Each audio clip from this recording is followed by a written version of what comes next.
to Beating a Dead Horse, where we tell you who lived, who died, and who deserved to die. As always, I'm your host, Sean McKinda. And I'm your host, Jackson Keller. And this week is week 3 of our foray into the DC Extended Universe. We've done Man of Steel, Batman vs. Superman, Dawn of Justice, and now it's time to get to the good one. We're doing Wonder Woman. Hooray! But seriously, this one's actually really good.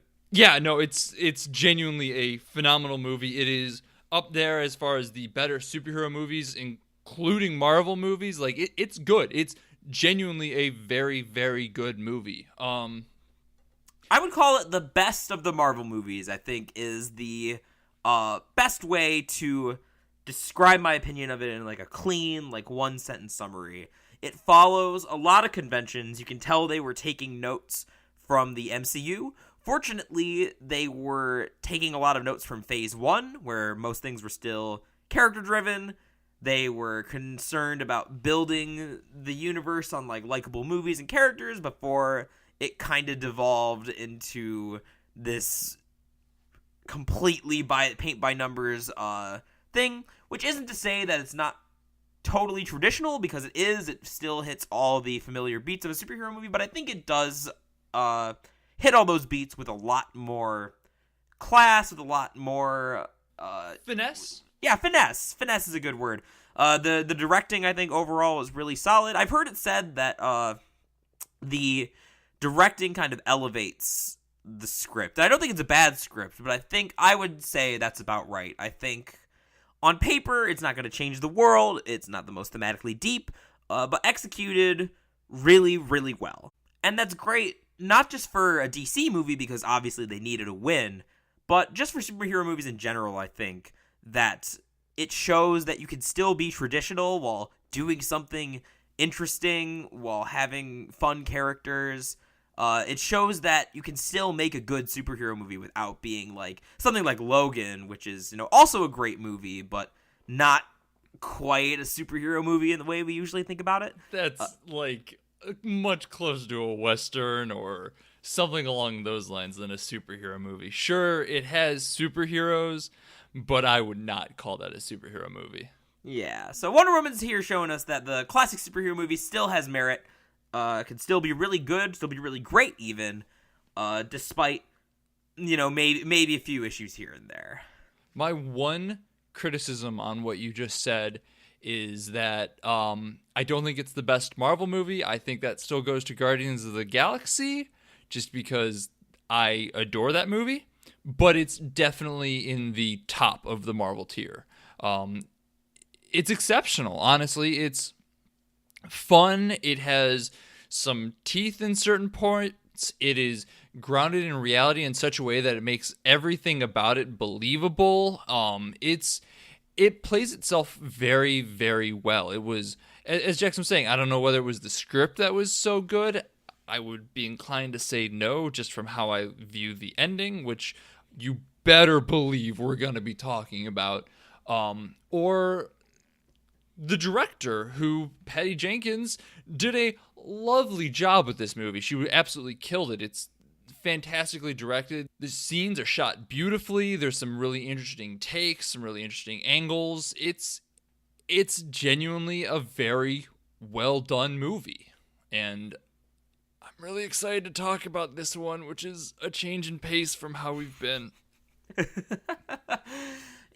of the things I think that's impressive about the direction of this movie is that how it still definitely feels like of a kind design-wise and stylistically with Man of Steel and Batman vs. Superman. It's still got a lot of those Snyderisms, but it still feels like its own movie and doesn't feel too out of place, while simultaneously improving on a lot of the aspects, particularly visually, of those movies that were lacking, while still being kind of within this sort of tone and feeling that they're trying to build up with the rest of the universe. We'll see if they even stay to this more serious tone with Justice League. Looking like probably not.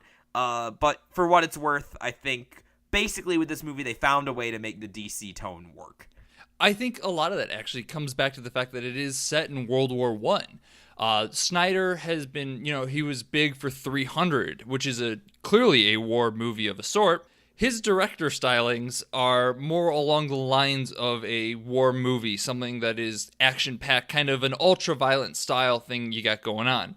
This isn't ultra-violent by any means, but it is still, more than anything, a war movie. It's kind of down and dour in atmosphere and theme, despite having a lot of moments of levity and genuinely good laughs, not, the forced stuff that we get in Batman versus Superman.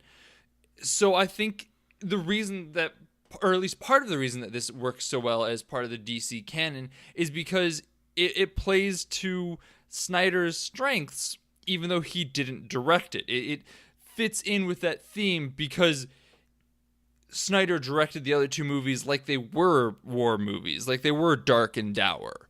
So it fits. It's kind of like Patty Jenkins, because Man of Steel was the first movie in this universe, the tone was sort of set by him, but Patty Jenkins looked at that and was like, all right, how can we make this serious thing work while also making it a little bit brighter in places. There's contrast. We were talking about that a lot with Batman versus Superman. One of the things that works so well about this movie is that visually, there's a nice contrast between the bright, paradise of Themyscira with all the bright, more naturalistic looking colors, with these beaches and waters and all this lovely stuff.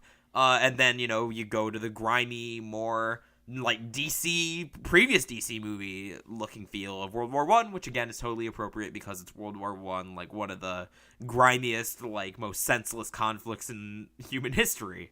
So yeah, you have to. I don't think I gave enough credit to Patty Jenkins and the writing team of this one, who basically looked at what they did in the past few movies, said, all right, this is the aesthetic of those movies. How do we keep with that aesthetic, but present it in a way that it doesn't just seem like more of the same? At least I have to imagine that that's the conversation that went on, given the quality of this movie, because I'm sure someone looked at this and said, those are basically war movies. Why don't we make a war movie kind of a la Captain America for her to exist within and, build her canon around that? And it works beautifully. This movie, I've heard it described as just Thor 1 plus Captain America 1, and that's not totally inaccurate, but I think I would describe it as the good parts of Thor 1 plus the good parts of Captain America 1.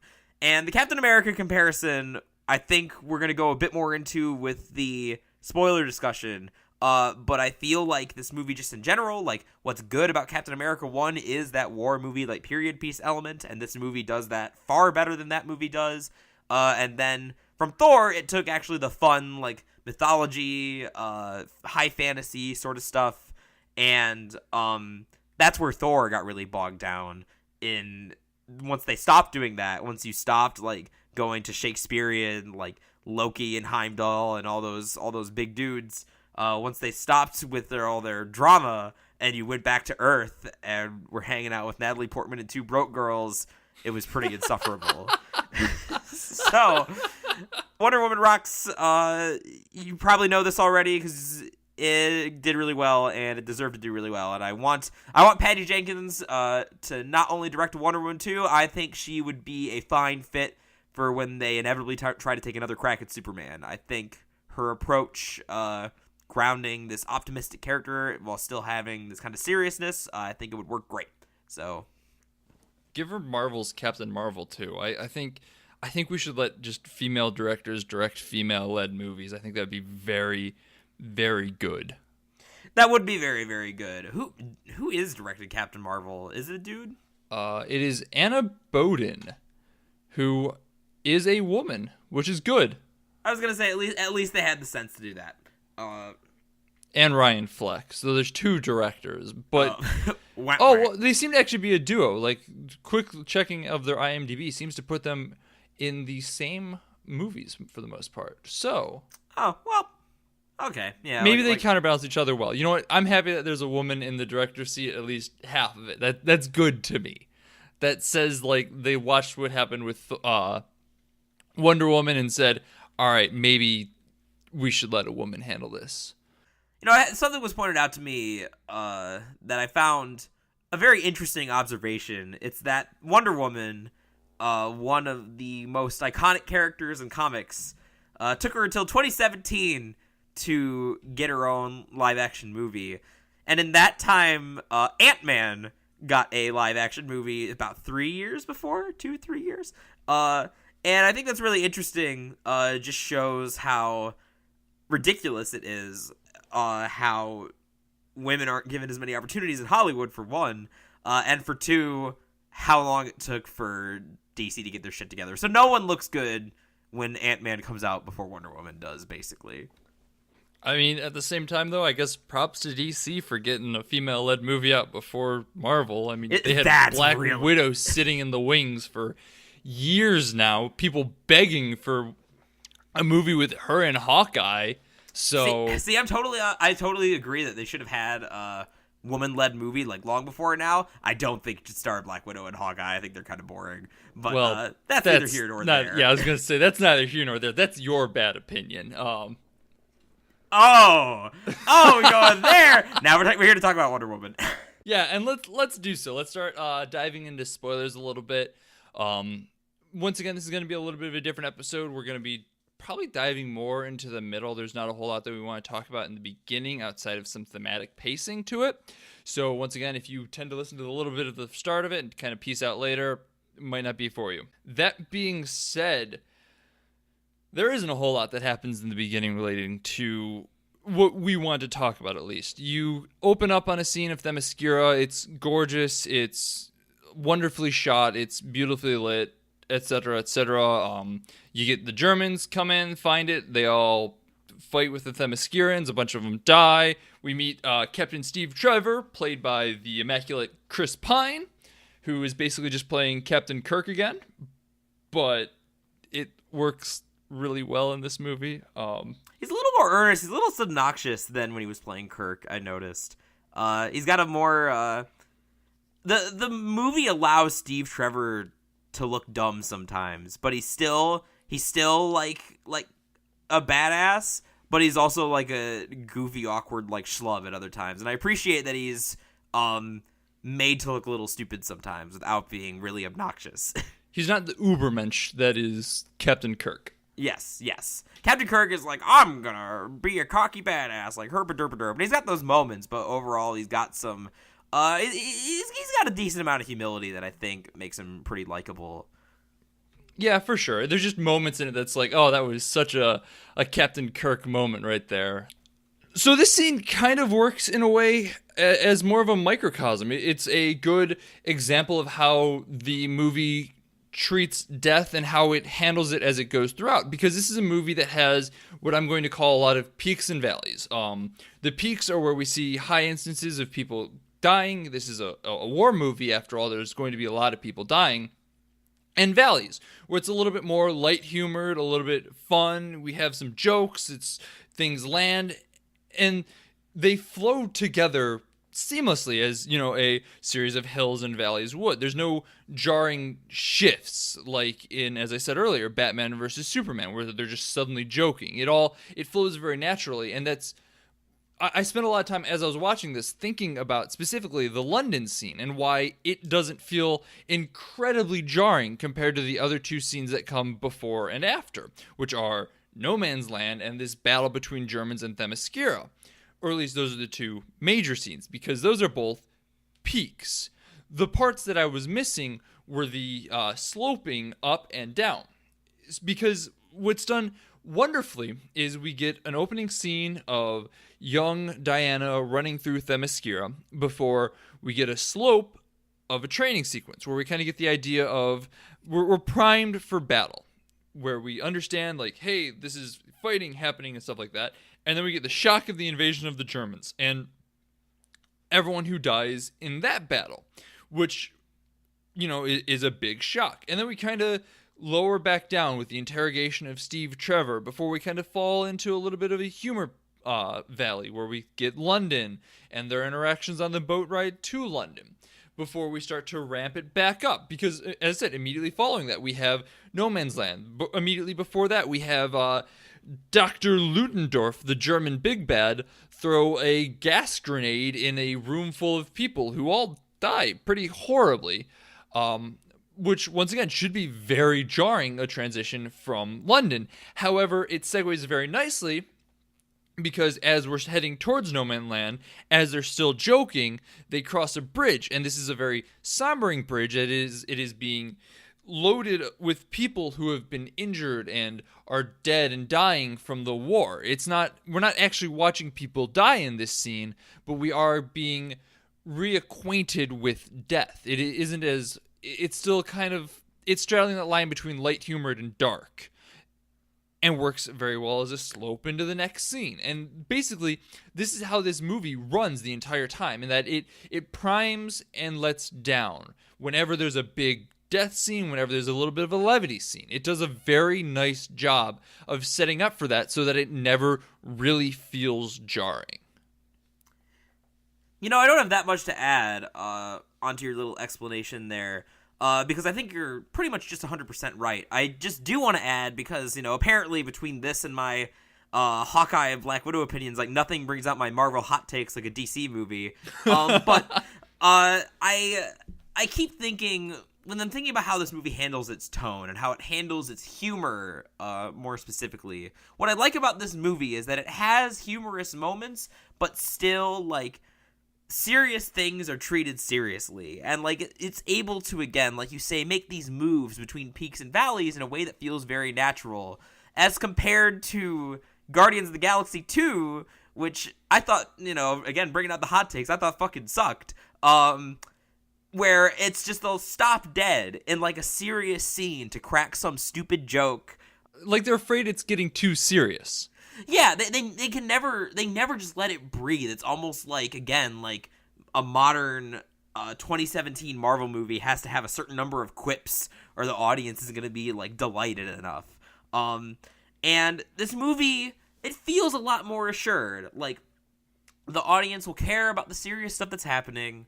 We're going to treat it with the weight that it deserves. We're going to be able to linger on these shots of like these wounded soldiers, and kind of this like quiet panic of, Diana, Wonder Woman, wanting to help, but, nothing she can really do. They still gotta go on the mission, and her optimism is being sort of tested, but still having, like, the fun, like, battle, like, fish out of water, like, warrior in society, like, trying on the clothes, like, tearing apart the dresses, and, like, having, trading some quips every now and then. It just feels... It feels very seamless, like you said, and, Marvel could do well to fucking tone it down a bit. Those Guardians of the Galaxy jokes, honestly, do feel a lot like the Batman versus Superman jokes in a lot of ways, and that they are just kind of out of place and just kind of come because we need to have something here. I do think that the DC Batman versus Superman jokes are a little bit worse because they're way not expected, but well, it's a little bit of reverse scenarios where Batman vs. Superman is mostly dour and has these really out of place jokes, whereas Guardians of the Galaxy is mostly silly and has these really out of place drama moments that it also kind of ruins with jokes. Well, I guess we're going to argue about Guardians of the Galaxy for a second here, because I want to just two I should stress. First one handled it better. I don't think that I disagree that everything in 2 was out of place. I think a lot of the drama in 2 would have really, really worked. I liked, spoilers for Guardians of the Galaxy 2, I guess, for like the next 30 seconds, so just skip ahead. But I really liked the fight scene between Peter and his father, up until the point when Peter made a giant Pac-Man, and I wanted to walk out of the theater because I was so upset.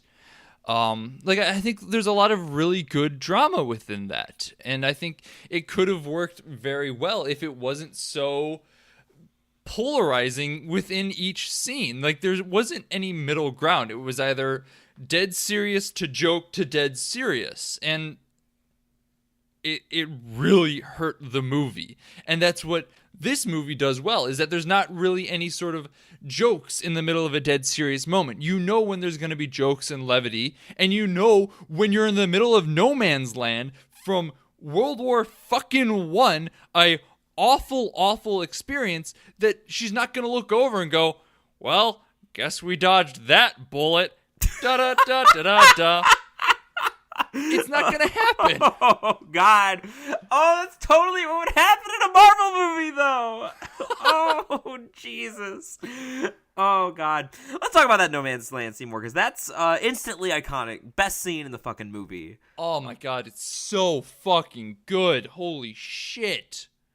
Why aren't we talking about that scene more? Why isn't everyone? It's absolutely incredible. And I think a lot of the reasons for that is just how grounded in reality it is, and why it works so well when so many Marvel scenes don't work, so many DC scenes don't work. I mean, this isn't a exclusive problem. This is a wide-reaching problem.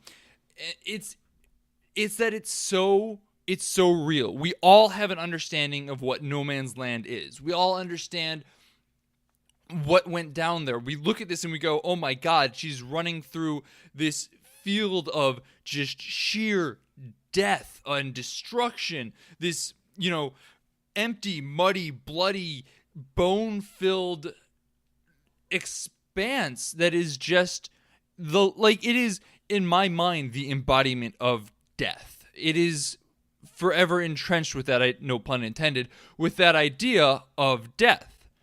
So to have her run across it in this brightly lit suit, bringing such a contrast to this dark field, and just saying like, all right, fuck it, I'm gonna just save the goddamn world by myself and you can't stop me, is so incredible and so iconic just in that instant second she does it.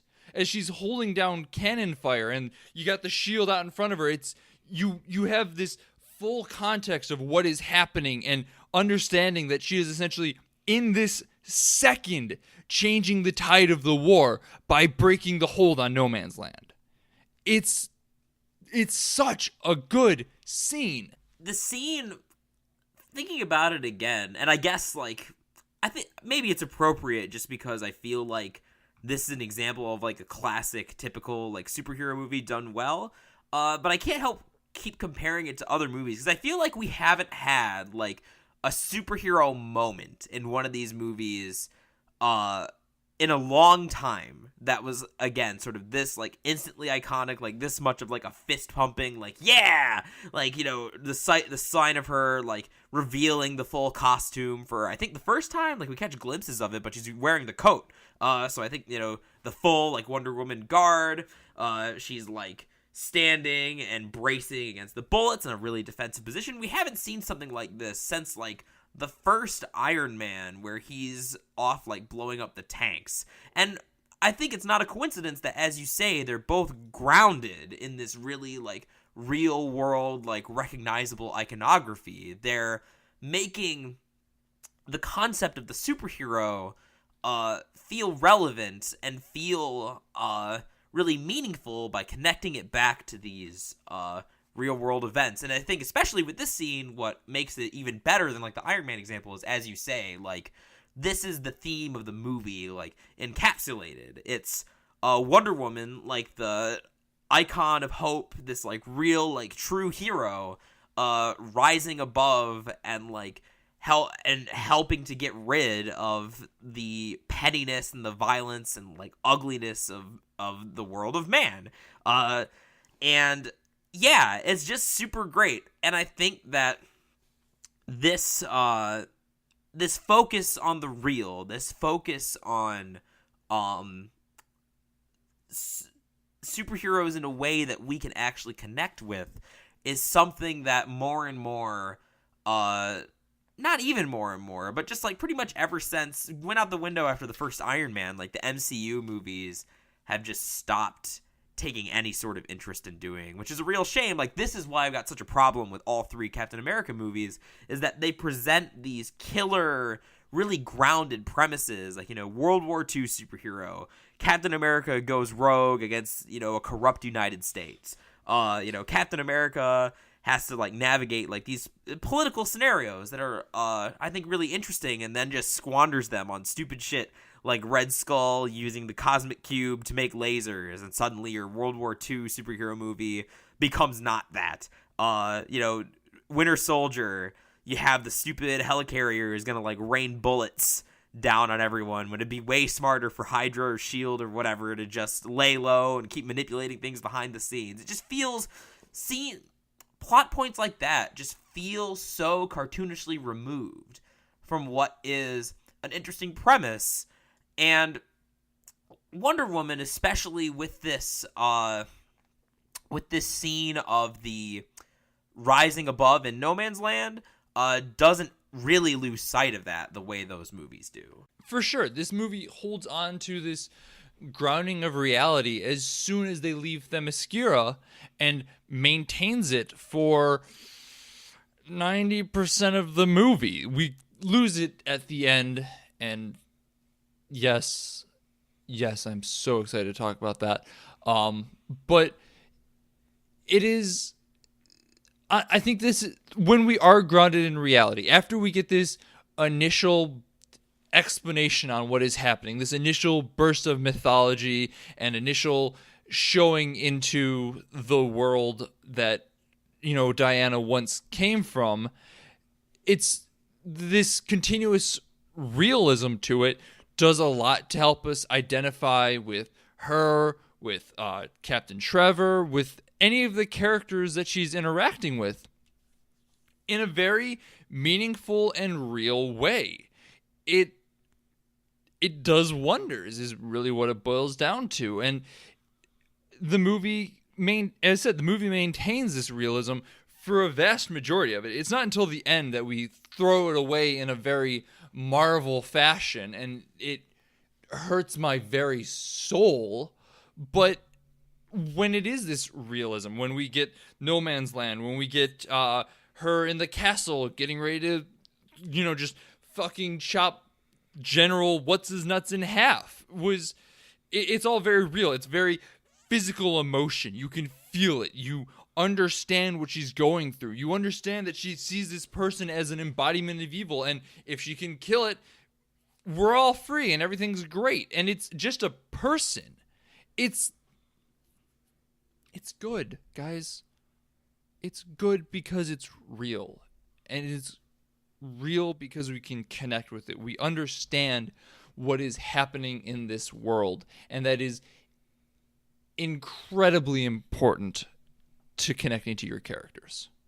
So let's transition then into the parts that aren't grounded in realism, and the part of this movie that I have been arguing with my girlfriend about for a couple months now, long after she has stopped caring to argue with me about, because I think about things for way longer than I have any reason to. And let's talk about the ending. This whole thing culminates in Diana's quest to kill Ares, who is the god of war and who she believes is behind basically everything that's going wrong in the human world. This great war is a direct consequence of Ares. It is killing him will then free all of the humans from his influence, and everything will be great again.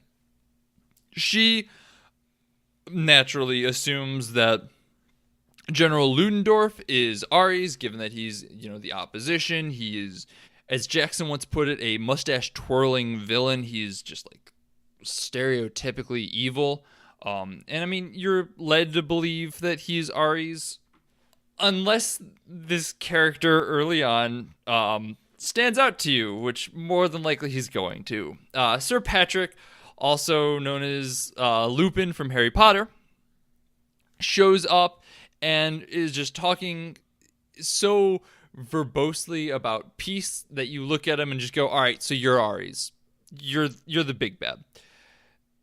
Both of those things are important, knowing who Ludendorff is and knowing who Sir Patrick Ares are. Because eventually it comes the time where Diana does go after Ludendorff, and Trevor just says, all right, go ahead, go kill him. Do what you have to do. And she does, and it's a good scene as she just stabs this dude with her sword, believing him to be a god. And he's not. He's just a bad dude. And this essentially breaks her world. This idea that Ares isn't real, that there is something, that humanity is just kind of fucked, which is, how it is. We all fight each other, yada yada. You all know how that works. And I think it would be really interesting if that was the end of the story of Ares, and she had to reconcile this new mind-shattering worldview and come around, to actually be in the Justice League and whatnot. I think that would have been very interesting. I think that there is setup for it in the ending scenes. I think there's a lot of ideas for it that kind of got changed to incorporate how it actually ends, which is just say Ares shows up and they Dragon Ball Z fight for a little bit, including Kamehamehas and throwing swords and rock lava armor. And his stupid mustache stays on his face the whole time, and it's the worst part of the movie. I'm not going to say this is a great ending. I don't think it's excellent. I'm going to go along with my recurring thesis that this is the best of the Marvel movies. And along those lines, I've seen a lot of people shit on this ending and say it's really horrible. Can't get behind that. I don't think that this ending is especially bad. I don't think it ruins the rest of the movie. I don't think it's any worse than the typical Marvel movie ending. In fact, I think it's better in a lot of ways. I think there actually is something going on here that justifies its existence, or at least a couple of things. And it's not just like the ending to Iron Man 3, which is just a bunch of stupid robots come and fight a bunch of other stupid robots. Or Guardians of the Galaxy 1. I also like that movie, but I can't remember a single moment of that dumb space battle at the end. There's just nothing going on under the hood there. Wait, was there a space battle at the end? All right. There totally was. See? Maybe right. I don't like that movie as much as I thought I did. And it's pretty. They make that stupid formation with the ships. Oh yeah, the shields and stuff, and the dance off. And John C. Reilly. I mean, the dance off is the only notable thing about that whole ending sequence. I don't think it's any worse than any of that. Or Thor: The Dark World. It's stupid elf fight. These movies, this is a consistent problem with these movies. These final battles are never really that interesting. They're pretty much always the worst part of the movie. And I think that applies here. But since it is a better movie than pretty much almost, if not all of those Marvel movies, then almost all of them, I think it works better, and there's actually some stuff going on in terms of the plotting, the filmmaking, in service of making it a more interesting movie. So to start off with, one way that, the twist, which again, maybe you see coming, but one of the ways that twist works a little better and works, giving it still some sort of thematic weight, is that, if you paid attention at all in ninth grade history class, then it should stand out as weird to you that the German commander who's presented as our villain and his creepy gas mask lady partner with the really the deformed face and stuff, the fact that they're presented as such mustache twirlers stood out to me as weird, and will probably stand out to anyone else as weird, because that feels more like how we think of a traditional World War II narrative. The Nazis, of course, are going to be the really bad ones, and obviously the real World War II, it's not the Allies were totally good guys. War crimes still happen, but that as far as the popular narrative of war goes, World War II was finger quotes the good war, whereas World War I, there were no heroes. It was just young men getting sent to die in the trenches for no reason at all, for the imperialistic tangled web of alliances that got kicked off with the Balkan powder keg. So the fact that, our actual symbol of conflict, Ares, was on the English side, and it wasn't like the mustache twirler, already, that alone makes him a better villain than, like, the Red Skull. That makes him a better villain than, like, that stupid dark elf from Thor. It makes him already better than, 80% of Marvel's villains, which, granted, not a high bar to clear. But, couple other things that are happening here. The other practical reason that Ares exists, there's a couple practical reasons he exists, for, I'd argue, is that, killing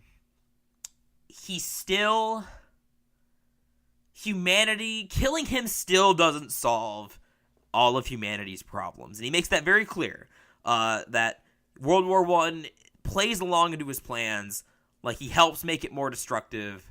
Other than that, like, doesn't have some grand scheme. He's gonna let mankind destroy themselves. And, again, killing him doesn't solve the problem.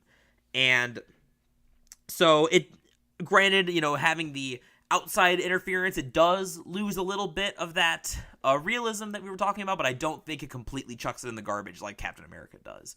And secondly, and more importantly, what Ares does is that he presents, like, an actual obstacle, an actual temptation, rather, for Wonder Woman to consider and maybe ultimately go against. Because we can imagine the alternate cut of this movie, and I think that alternate cut, us just taking the scenario the way it was, like, they still need to get rid of the gas, Steve Trevor still sacrifices himself, and that kicks her back into action, like, helps her regain her faith in humanity.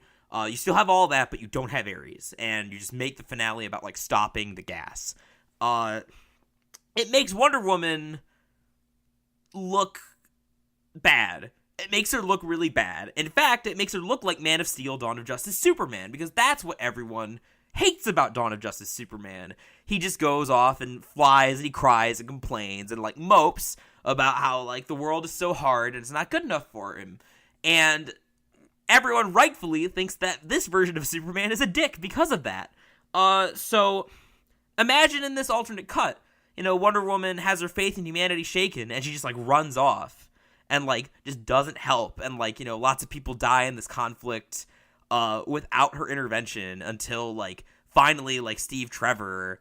In that scenario, Steve Trevor basically has to sacrifice himself because of her neglect. And at least here, she's off dealing with another problem. There's actually a reason, like, in the plot, that he would have to do that. And with Ares, too, it gives her, in terms of just the filmmaking, doesn't just make it so she just runs off and mopes for a little bit. Again, there's someone conversing with her, someone notably who's, like, an equal, someone who is, like, on her power level. They're both gods. They both, it allows Ares to present this temptation of, like, abandon the humans. You're too good for them.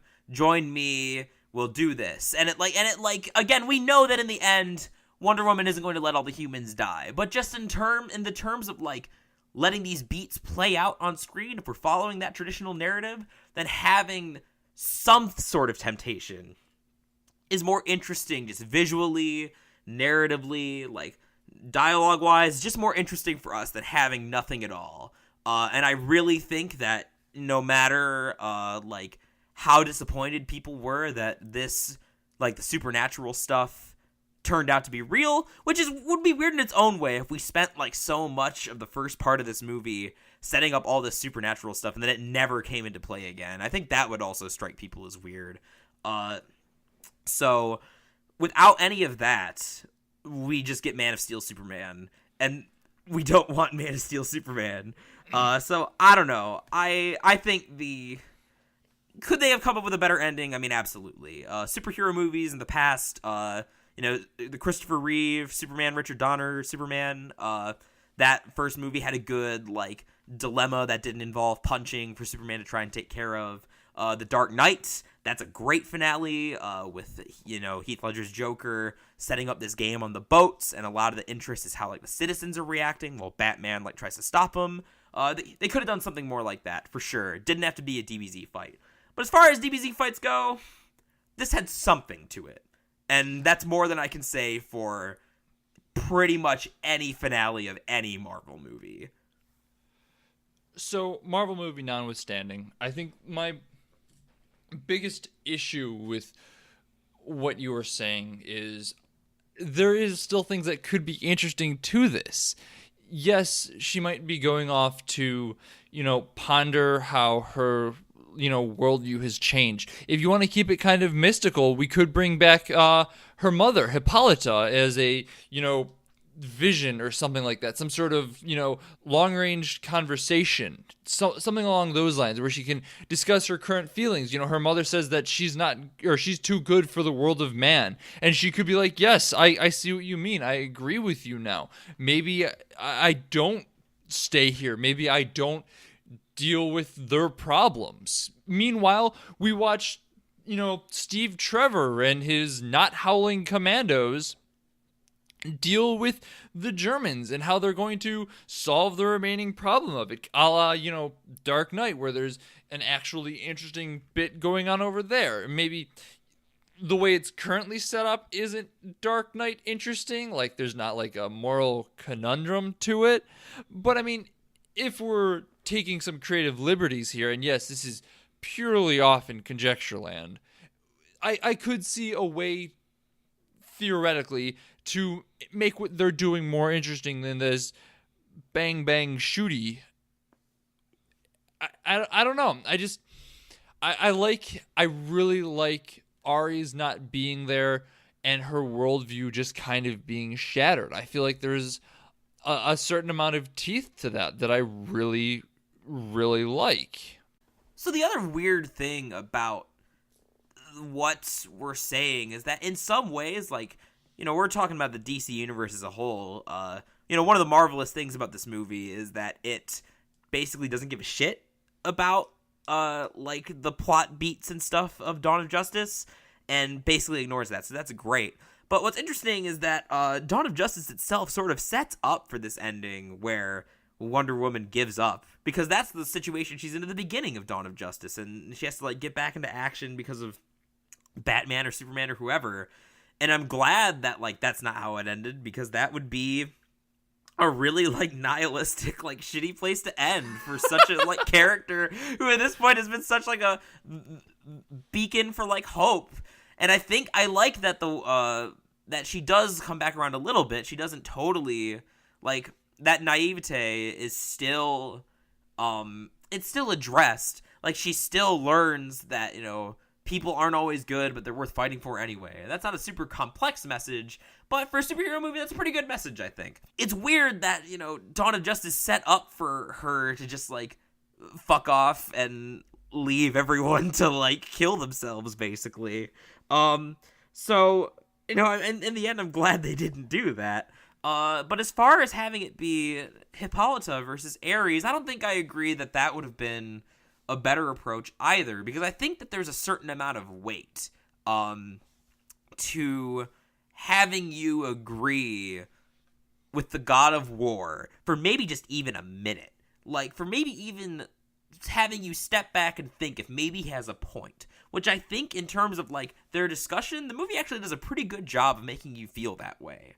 Like, you can see it in Wonder Woman that she's actually seriously considering him, and I think that, this idea had already been posed by Hippolyta, but I think, like, having it come from us from this sort of, like, I know that, this is the Greek gods and not, like, Christianity, but in terms of, like, archetypes, like a satanic figure, like someone who's tempting, having it come from someone who we would assume until this point be just, like, straight up the bad guy, I think carries more weight than if it's coming from someone that, like, we already have a reason to care about and, like, come back around to. So I don't know. And I think, if we're gonna rewrite the whole ending scenario of the movie, I mean, we absolutely could do that. But again, that would just leave, it would require, again, like a total rewrite. So I do agree that, it didn't necessarily need to take the form of, like, a Dragon Ball Z fight, but I don't know, like, would it really have been that much more interesting to watch them do this, like, intricate, non-powered, like, plan to stop the bombs in, like, a superhero movie?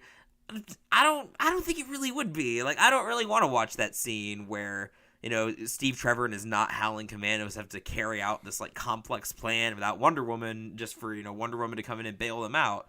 Again, could be totally different with, like, a different ending. But, you know, you're gonna have, that mystical element come back.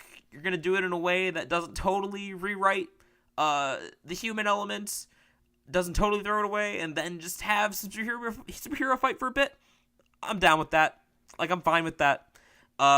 Just because the other thing, too, about this actual fight is that, yes, it's definitely along the lines of Man of Steel or Dawn of Justice, where it's noisier, it's bigger, it's louder, there's literal Kamehamehas. This movie earns it a little bit more, though, because it doesn't just go and keep going for the rest of the movie. Like, one of the reasons the No Man's Land scene is so great is that a lot of it is relatively understated. Like, the most superhero movie thing that happens in it is that, you know, they toss, Wonder Woman jumps off the door or the shield or whatever that piece of metal they use, and she knocks down the tower, and it's really cool. It's this night, but it happens at the end of the scene, so it's kind of the climax after a more traditional, like, action scene. So, you know, if they want to escalate a little bit, again, it's not more interesting than the No Man's Land scene. They could have framed it better. But, like, just from what the text of the movie has shown and, like, making good on those themes, I think it's fine. I think it's fine. I guess. I don't know. I definitely see where you're coming from, and I don't entirely disagree. I don't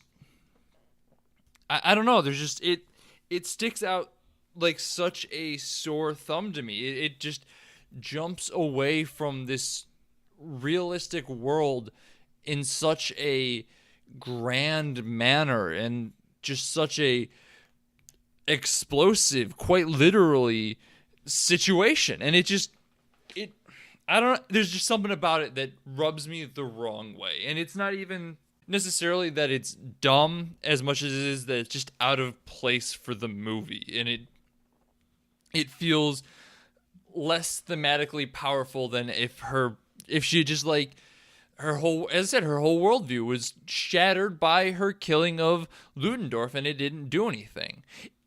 I think if we need to have Ares in the movie, I would at least like him to be not immediately identifiable at the beginning of the movie. Not like, oh, okay, that's Ares. Yep. Cool. Guess that mystery's gone.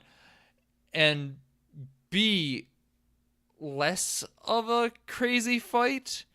Like, I'm thinking more along the lines of, like, Harry Potter and the Order of the Phoenix, or Goblet of Fire, where, spoilers for the end of that movie, I guess, if you haven't seen it, it's more Harry and Voldemort in a, you know, conversation as they're locked with wands that are, like, you know, doing the intermingling thing that they do. I think that would have been more interesting. I think it would have been representative of a clash of ideals, a conversation between the two. Like, it's played out and it's a total trope, you know, as one side gains confidence in their argument, it pushes back and forth, yada yada. But I think that would have been more thematically relevant to how this whole movie shapes out, not, you know, a giant fight with lightning beams and throwing swords and stuff like that. This feels so wildly out of place for the rest of the movie.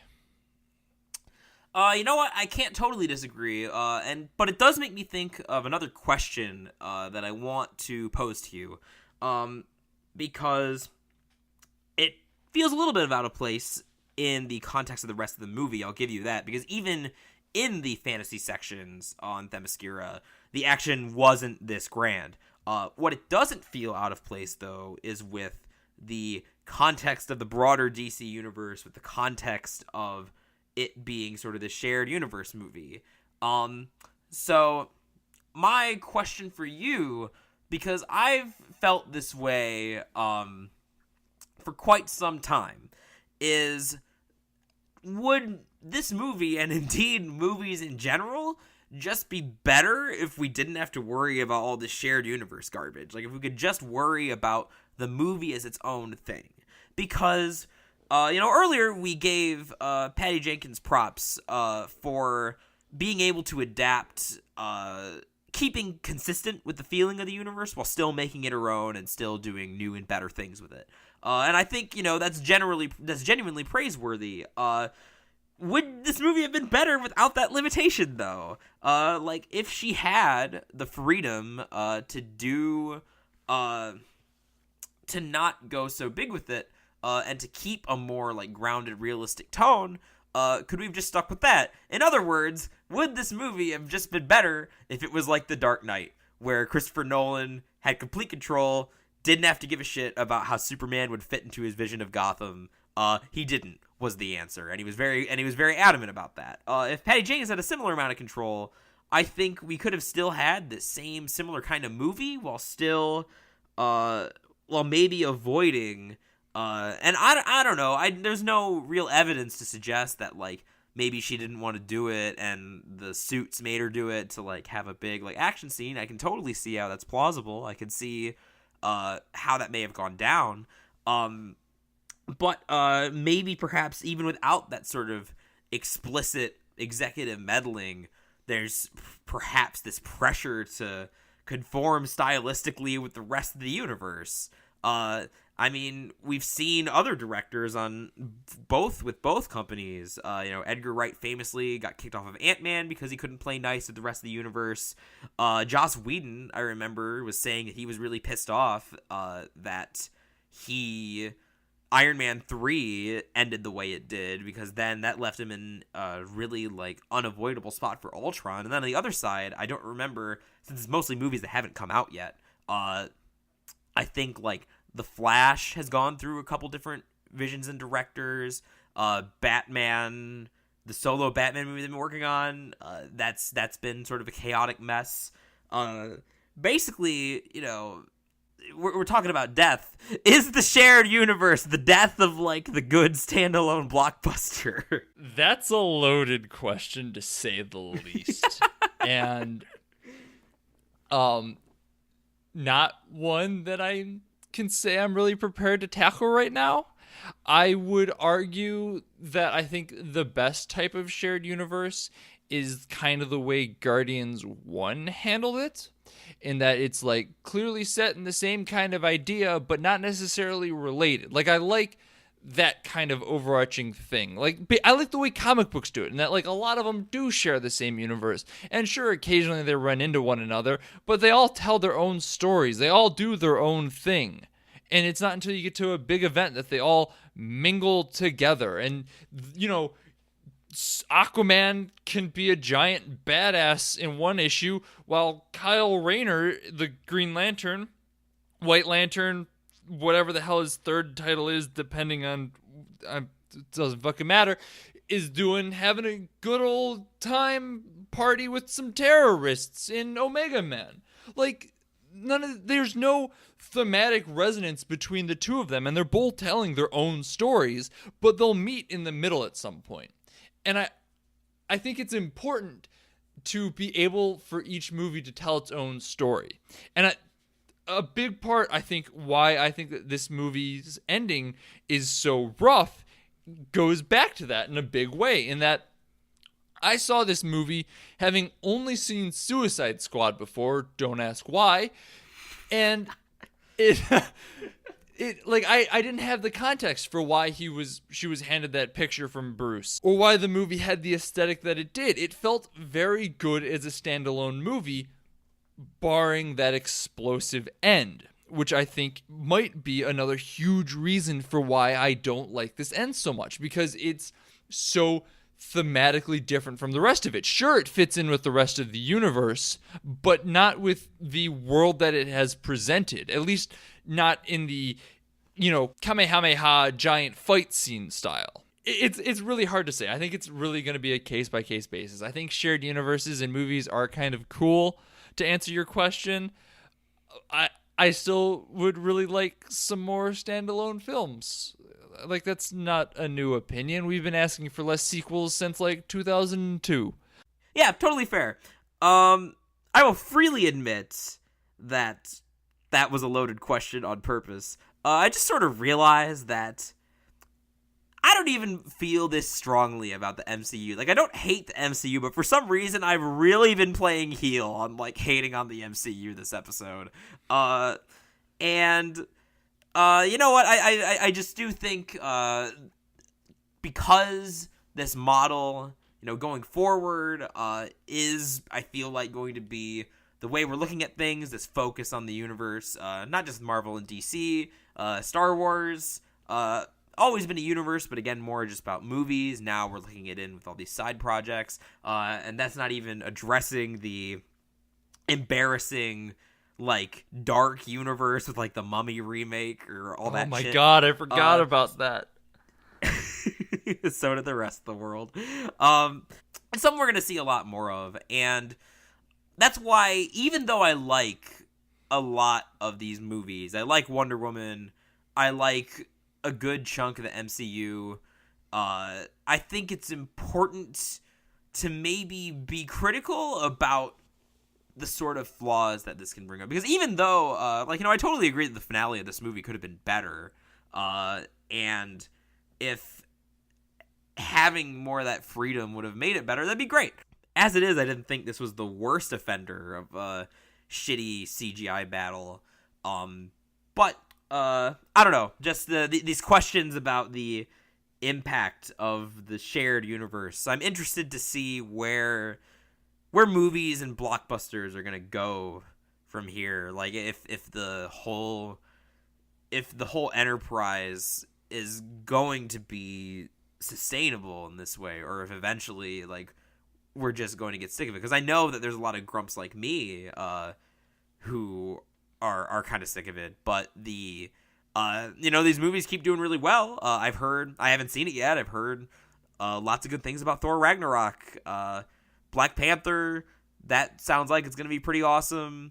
We still have individual movies that look like they could still be doing some cool stuff. I just feel like this ghost of whether a cool movie like Wonder Woman could have been better if everyone got to be Christopher Nolan and kind of sequester themselves into their own little world to do what they want. It'll be something I probably am not going to be able to stop thinking about. Nah, for sure. It's an unfortunate question that's going to be plaguing us for a long time to come. I mean, as we know, Star Wars movies are going to come out till the end of time now. So, see how that goes. However, before we continue to dive down this dark pit of despair about the current state of movies, or optimism, depending on how you want to look at it, let's end on an optimistic note. Let's follow in the steps of Wonder Woman, a great hero in a great film. What's our optimistic note? That great movies are still made despite this system. Perfect. Yeah, Wonder Woman was a great movie despite being a studio mandated film. It still was good. Just like how heroism still exists despite the horrors of World War I. We're really tying in the themes of this podcast in with the themes of the film. We're really good at this part. This is where we really shine. I've been Sean McKinda, failing pretty much at every instance to make this thematically relevant. You can find me on Twitter at Sean_McKinda. You can also find me on Twitch at twitch.tv/helpus_Skippy. I stream every Wednesday, Thursday, and Sunday at 8 o'clock. God knows what I'll be playing. Tune in and find out. And I'm Jackson Keller. You can find me over at Jackson J. Keller on Twitter, where you can tell me I'm wrong about Guardians 2. You can tell me I'm wrong about Black Widow and Hawkeye. You can tell me I'm wrong about the final battle. There's so many things you can tell me I'm wrong about. I accept your hatred. Let it flow into me. Come to my mentions, children. And you can find the podcast at BADH_cast. We do tweet about things that are coming up. We're starting to post little clips from our episodes. So if you're not sure whether you want to listen to an episode or not, check out some of our clips. You know, the little funny bits, little serious bits, little bits of everything. Little bits. I was going to fucking do that too. I got you covered. As always, we would like to thank Lords of the Highway for the use of our theme song. It is Suicide Alternate Take off the album High Octane, Low Expectations. Go check it out. It's a great album. Next week, we will theoretically be doing Justice League. I say theoretically because if it is not worth talking about, we'll be doing Suicide Squad instead. And God help me if we're doing Suicide Squad instead. I have not actually seen Suicide Squad, so either way, it's going to be a treat for myself. So, looking forward to it. DC month is going to keep going strong. It's going to keep going, I can tell you that much. However, in an effort to continue in our theme of optimism and positivity, I'm going to leave us not with a joke clip this time, but with one of hope. So I stay, I fight, and I give. For the world I know can be. This is my mission now. Forever.